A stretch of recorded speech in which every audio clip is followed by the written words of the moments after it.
Le drapeau d'Eswatini, autrefois connu sous le nom de Swaziland, est l'un des plus emblématiques du continent africain.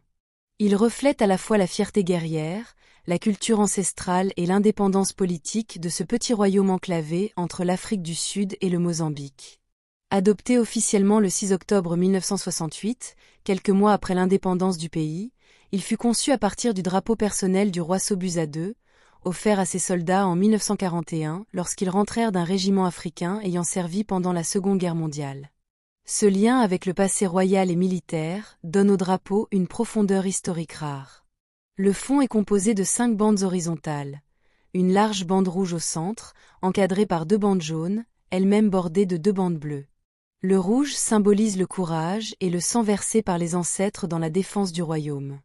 Le jaune évoque les richesses naturelles et la prospérité, tandis que le bleu représente la paix, la stabilité et la loyauté du peuple envers la monarchie. Au centre du drapeau se trouve l'élément le plus marquant, un bouclier traditionnel noir et blanc posé sur 2 lances et une bâtonne ornée de plumes bleues et rouges, appelée umkhonto. Cet ensemble provient directement de la culture swazi et de ses traditions guerrières. Le bouclier, en peau de bœuf, est celui porté par les anciens guerriers du royaume. Ces couleurs, noir et blanc, ne sont pas choisies au hasard.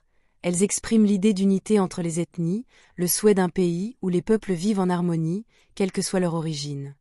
Les lances croisées symbolisent la défense du pays, toujours prêt à protéger sa souveraineté. Quant à la bâtonne décorée de plumes, elle représente la royauté et les rangs militaires, mais aussi la dimension spirituelle du pouvoir, profondément ancrée dans les traditions ancestrales.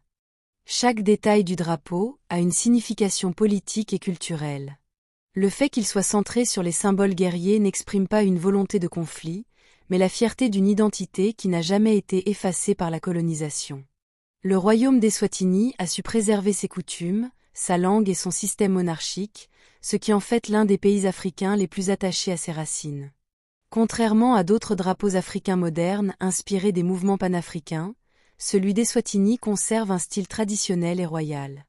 Il ne cherche pas à ressembler aux autres, mais à affirmer la continuité d'un peuple et d'une dynastie qui se reconnaissent dans leurs symboles anciens.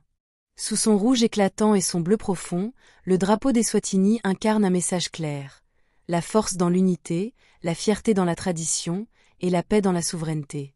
Un drapeau qui raconte l'histoire d'un royaume africain resté fidèle à lui-même, entre passé et modernité.